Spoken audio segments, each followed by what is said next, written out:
Capítulo 10. Não encaremos a vida com demasiada seriedade. Dizia uma senhora francesa ao chegar a Nova York: todos os transeuntes que encontro parecem procurar um novo cuidado, tendo já o espírito sobrecarregado de preocupações. Os americanos são o povo mais bem alimentado, vestido e instalado do mundo, diz outro viajante. Mas são os mais preocupados de todos os homens. Têm a aparência de carregar com todos os fardos da humanidade.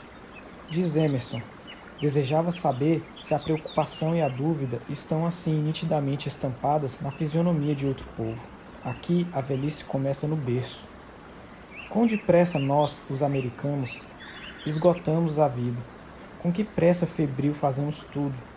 Todos os que encontrais parecem homens que vão já tarde para uma conferência. As características da nossa nação parecem ser a pressa e a inquietação. Geralmente, o povo americano encara a vida com demasiada seriedade. Os europeus, ao examinarem os rostos preocupados e graves do nosso povo, comparam-nos às máquinas que giram com uma velocidade forçada e que rangem por falta de óleo. Quem vive normalmente não deve ter um olhar perturbado e inquieto, como se tivesse após si um espião da polícia. Não deveria andar constantemente abatido e angustiado. Não deveria tomar o exercício da sua atividade tanto a sério, que todo o bem-estar do universo pareça depender da sua faina. Um dia por semana, as pessoas piedosas reúnem-se para louvar a Deus, que fez as lindas flores, as delicadas e coloridas mariposas, tudo o que a natureza tem de belo. A nota fundamental de adoração deveria ser sursum corda, ou coração ao alto. Mas quantas vezes o tom do sermão é um tom menor, apenas desalentador e deprimente. Não há muito tempo, ouvi pregar a um jovem sacerdote um sermão tão grave e lúgubre que entristeceu e deprimiu os ouvintes. O sermão não encerrava um só alento. Nada continha que estimulasse o esforço. Ninguém saiu da igreja, como devia de ser, resolvido doravante a viver melhor. Todo o auditório se retirou com fisionomia anuviada. Na verdade, nada havia de alentador na atitude do jovem sacerdote. O seu rosto era tão sério que quase angustiava ouvi-lo. O jovem pregador, que substituía o cura habitual, declarou que já não pregava há muito tempo, o que não duvidei acreditar. Sem dúvida, aquele padre é verdadeiramente um homem duro e, indubitavelmente, faz grandes esforços para anular nele o homem carnal, fazendo viver o homem espiritual, mas não o faz normalmente. A religião não é pessimista, dolorosa ou triste. A sua essência é a esperança e a alegria. A sua missão é elevar e alentar, e não deprimir. Seria uma verdadeira bênção que da igreja pudesse ser expungido tudo o que entristece e ameaça dolorosamente. É um pecado entrar no sacerdócio com uma disposição natural para ver só o mau aspecto das coisas. Bem, basta cada um o seu fardo. Todos vão à igreja para se alentarem e fortificarem, porque precisam de libertar-se dos inimigos da sua felicidade. Milhares de pessoas que não vão à igreja lá iriam de boa vontade se tivessem a certeza de que dela sairiam animados e fortalecidos. O homem tem necessidade de sentir aumentar a fé em si próprio, na humanidade, no seu Deus. Quem vai à igreja deseja encontrar um rosto que lhe fale de esperança e lhe inspire. Disse vulgarmente: se o sacerdote é o apóstolo da religião que expõe, se consagra a vida a uma missão gloriosa, deve inspirar-nos fé, dar-nos esperança e coragem. Instintivamente sentimos que todo ministro que nos desperta amor pelo bem, que não afervora a nossa fé e não nos sugere esforços nobres, falha a sua missão. Escrevia Brecher: para longe de nós, esses indivíduos que vão gritando afetivamente através da vida e que passam todo o tempo como aves do paraíso, quem não pode rir e ser alegre, devia jejuar e rezar até que o seu rosto resplandecesse. Dizia Talmager: certas pessoas têm a ideia de que consolam os aflitos, quando gemem com eles. Não convertais a alma humana num mausoléu. Quando curardes uma chaga da alma, não empregueis ligaduras de ferro. Para que havemos de tomar a vida tanto a sério? Um prazer casto não só há de melhorar a vossa saúde, como aumentar prodigiosamente a vossa força. Uma boa diversão tem uma influência subtil nos meios de ação de cada um, reforça-os e multiplica-os. Como ela muda a nossa maneira de considerarmos as coisas, nos exalça a coragem, nos aumenta a vontade e nos estimula as aspirações. Parece que nela há um fluido de bom humor e de alegria que penetra o ser todo, banha todas as suas faculdades mentais e desembaraça o organismo das cinzas e dos detritos acumulados por um cérebro e por músculos fatigados. Nós todos temos experimentado o poder transformador, retemperante, rejuvenescente de uma distração sadia. O tempo passado em prazeres honestos é bem empregado, considerado mesmo sob o ponto de vista prático, pois traz os melhores benefícios no campo dos negócios, por vos tornar mais aptos para o exercício da vossa atividade. Melhora a vossa saúde, aumenta a vossa felicidade. O homem demasiadamente absorvido pelos seus negócios ou pela sua vocação, demasiadamente ocupado em tomar cuidado com a sua saúde, para a poupar por meio de benéficas diversões, assemelha-se ao operário excessivamente ocupado para poder afiar os seus utensílios.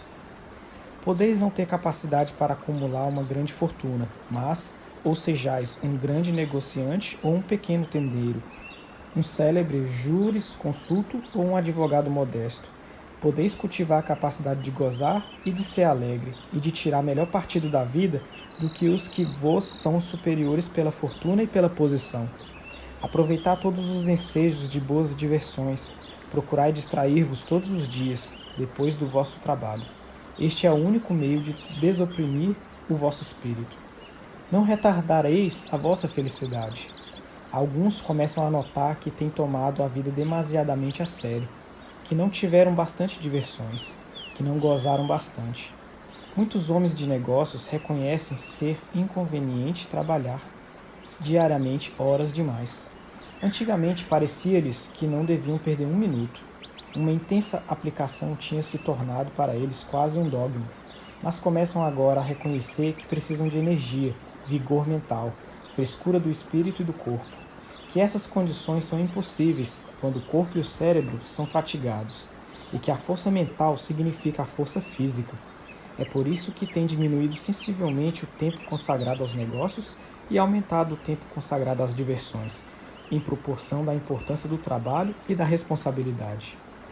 Muitos homens de negócios no nosso país, que dirigem estabelecimentos onde se produz uma enorme soma de trabalho, passam apenas 3 ou 4 horas por dia nos seus escritórios e têm frequentes e longas diversões.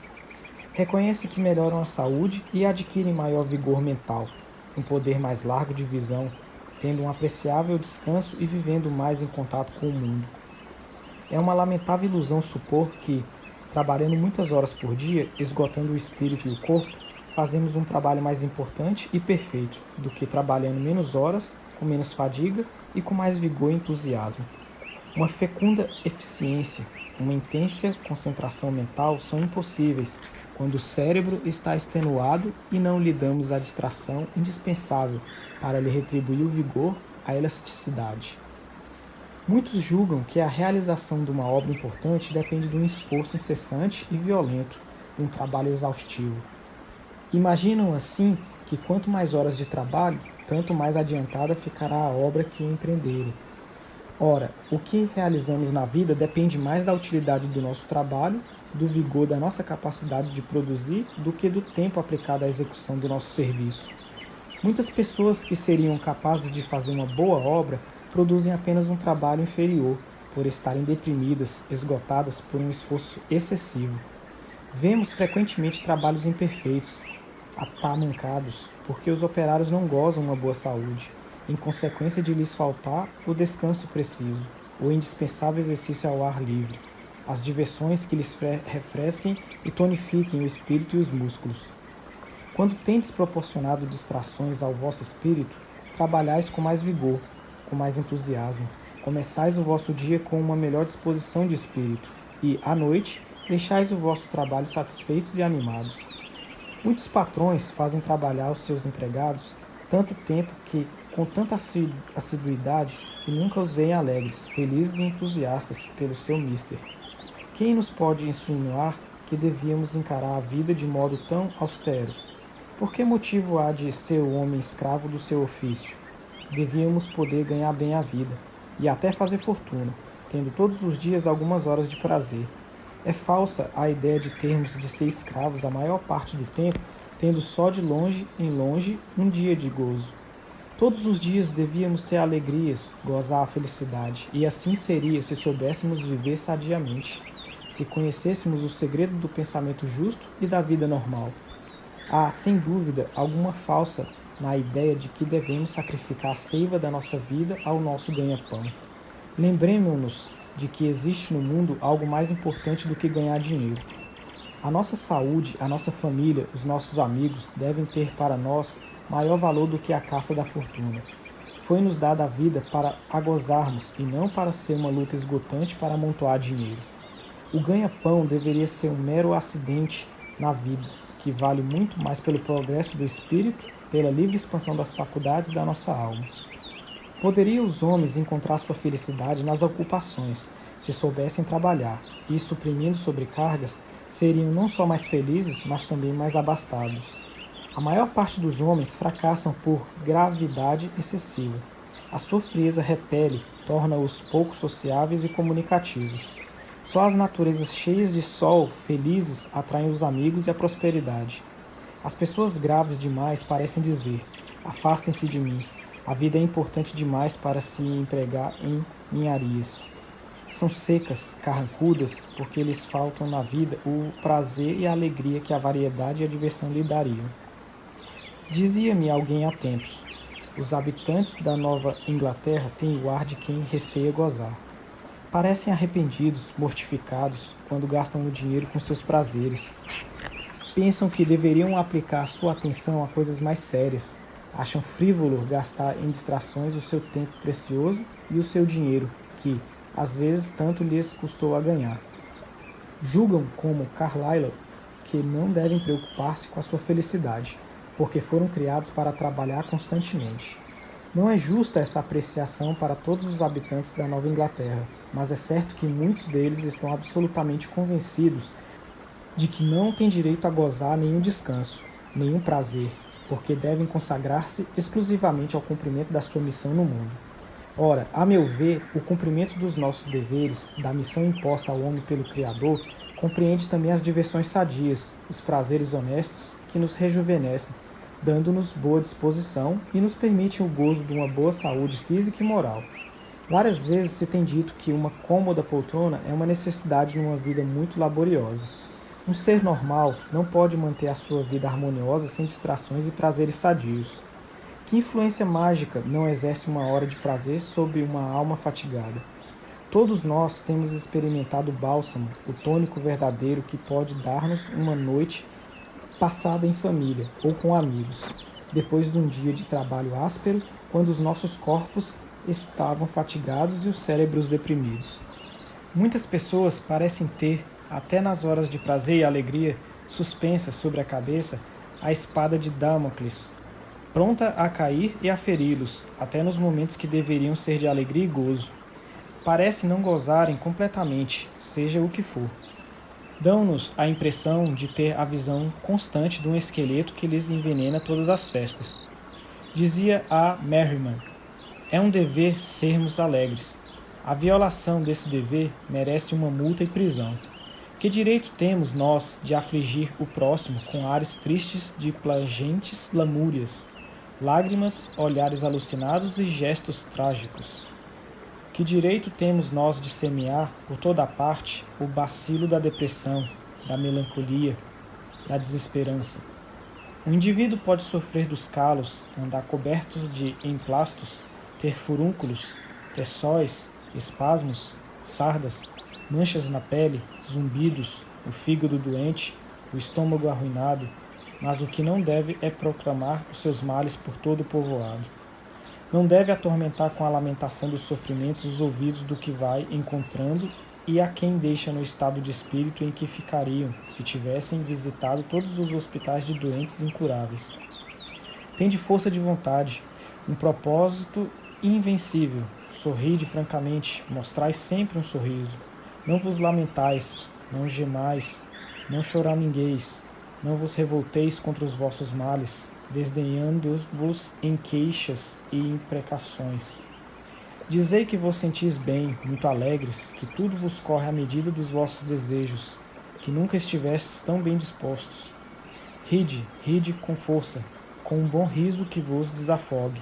Não sois o primeiro Job sentado sobre um montão de cinzas. Deixai de vos preocupar com as ninharias desagradáveis e de criar à roda de vós uma atmosfera de nevoeiro gelado. Espalhai o sol com profusão aos barris, às toneladas. Ninguém se queixará disso, e toda a gente receberá com alegria tudo que puderdes dar-lhe. É certo que cada apreensão é um prego que se vai cravando no vosso esquive, mas cada acesso de alegria tira ao mesmo esquife um desses pregos. A feliz disposição de espírito é um dom divino que a despreza todos os reversos e ri diante de um desastre. A própria sorte concede muitas conquistas a quem é alegre. Ser capaz de ficar alegre e de expulsar, rindo, as apreensões é uma fortuna maior do que a de Salomão. Esta fortuna está ao alcance de todos os que têm a coragem e a força de conservar o seu rosto constantemente voltado para a luz.